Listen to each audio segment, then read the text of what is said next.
Praise the lord. మన పరిశుద్ధుడు, మన విమోచకుడైనటువంటి యేసుక్రీస్తు వారు శక్తి కలిగిన నామమున ఈ రోజున ఉపవాస వాక్య ధ్యానమునకు దేవుని పేరట ప్రతి ఒక్కరికి ప్రైజ్ ద లార్డ్ వందనాలు. ఈరోజు దేవుని వాక్యాన్ని ధ్యానించుకుందాం. అందులో పౌలు గారి గురించి, అపోస్తలుడైనటువంటి పౌలు గారి గురించి కొంచెం ధ్యానం చేద్దాం. అందులో ఏముంటుందంటే, దేవుని సువార్తని ప్రకటించమని దేవుని చిత్తానుసారంగా పౌలు నియమించబడ్డాడు. నియమించబడిన తర్వాత ఇది ఎక్కడొచ్చిన గోసరా నాయన, ఇది ఎక్కడొచ్చినటువంటి ఈ తలనొప్పి అని అనుకోవటమే కాదు నిండా ఆ మాటలన్నిటినీ కూడా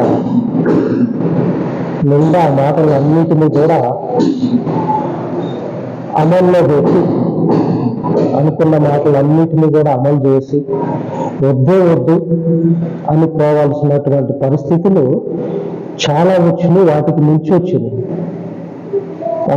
వచ్చినాయి. అయినా కానీ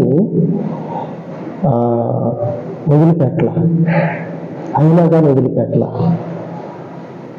అంతటి విధేయతను దేవునికి చూపించాడు పౌలు. అంతటి విధేయత. నేను ఇక్కడ వరకు చెప్పా కదా, ఆ నిండా శ్రమల్లో పడి, ఇబ్బందులు, కష్టాలలో పడి నడుచుకుంటా ఉన్నాడు. ఆ నడుచుకునే సమయంలో అసలు ఆయన అన్నది కూడా ఆలోచన చేయనటువంటి కష్టాలు. అందుకే ఇందాక అంతగా చదువుతాం పౌలు గారి గురించి. ముందుగా ఒక లేఖనాన్ని మనం ధ్యానించుకొని వాక్యంలోనికి వెళ్దాం. అపోస్తల కార్యంలో 26వ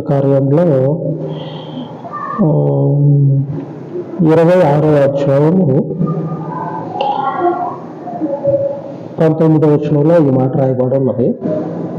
కాబట్టి అగ్రిప్ప రాజా, ఆకాశం నుండి కలిగిన ఆ దర్శనమునకు నేను అవిధేయుడను కాక, ఆకాశం నుంచి వచ్చినటువంటి దేవుని వాక్యానికి నేను విధేయత చూపించి అవిధేయతను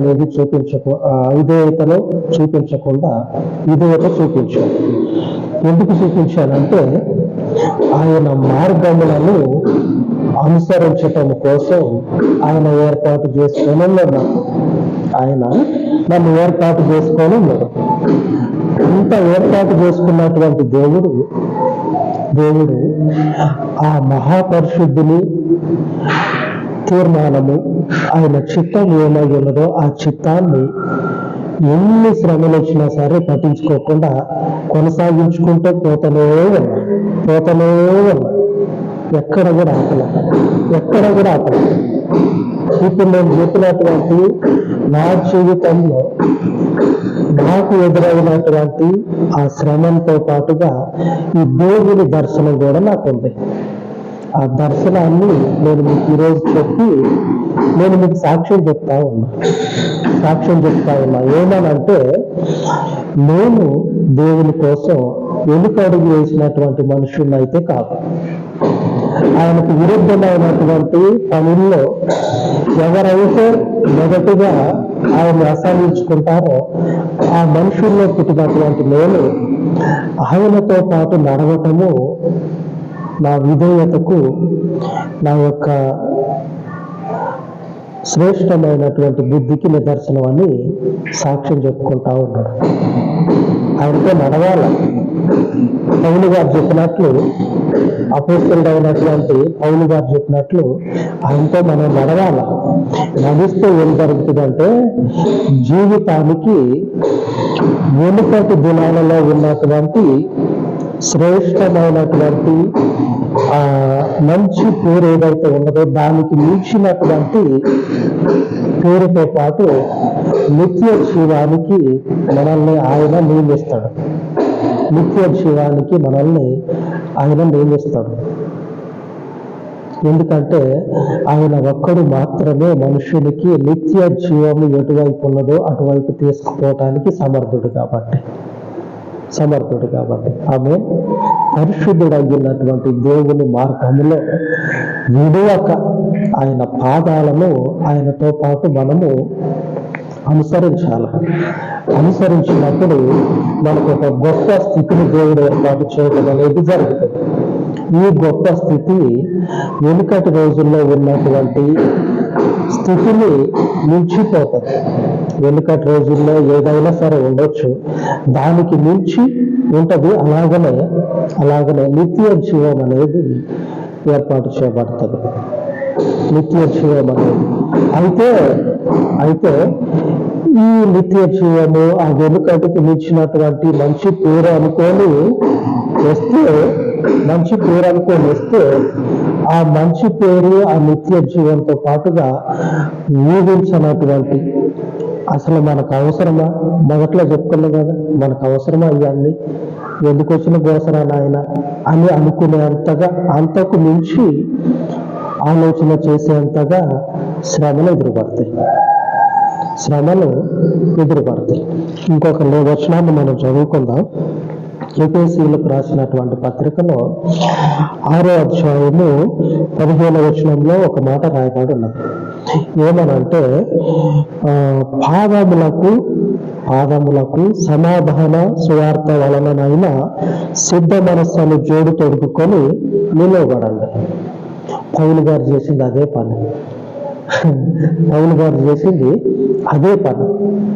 పాదాలకి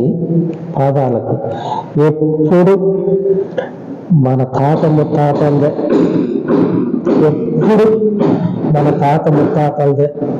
పట్టుకొని ఆ కాళ్ళకు కట్టుకొని తిరిగితే వాళ్ళు ఎలాగైతే మన వెనక నిలబడ్డారో మనం కూడా వాళ్ళ వెనక నిలబడాల్సి వస్తుంది. అంతేనా? అంతే కదా మరి. అంతే కదా. ఇప్పుడు మనకున్నటువంటిది ఏదైతే ఉన్నదో దానినే మనం కొనసాగించాలి. మన జీవితంలో దేవుడు ఎదురుపడింది అనుకోండి, ఆ కొనసాగించే సమయంలో వాటిని విడిచిపెట్టి దేవుణ్ణి కనుక అనుసరించినట్లయితే ఈ పౌలు గారి లాగా నిత్య జీవం అనేది మనకి నియమించబడుతుంది. పౌలు అదే పని చేసిండు. పాదాలకి ఈ దేవుని సువార్తను కట్టుకొని చెప్పుల్లాగా ఎటుగో ఈ సువార్త ఉంది కదా, ఎటు పోయినా సరే ఈ సువార్తను చెప్పటం మాత్రం విడిచిపెట్ల. అప్పటి వరకు ఆయనకు వచ్చేటువంటివి ఏమైతే ఉన్నాయో వాటన్నిటినీ విడిచిపెట్టిండు. మనం కూడా వాటినన్నిటిని విడిచిపెట్టాల. ఎందుకంటే మనకి దేవుడు ఎదురైండు.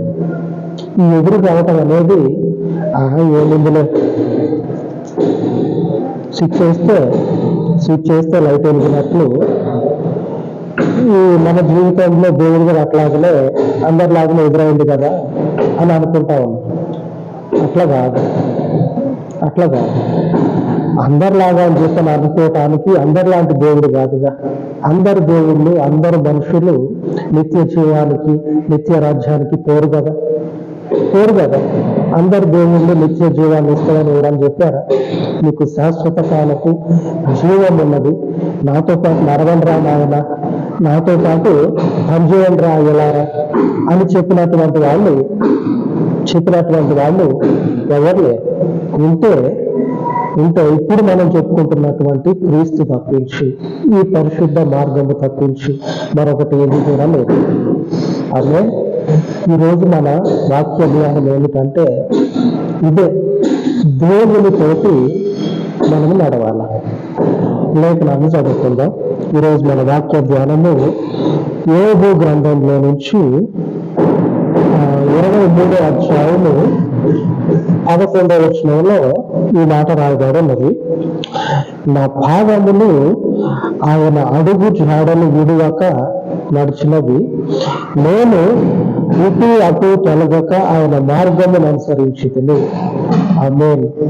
ఈరోజు వచనము, నా పాదములు ఆయన అడుగు జాడలు విడువక నడిచినది.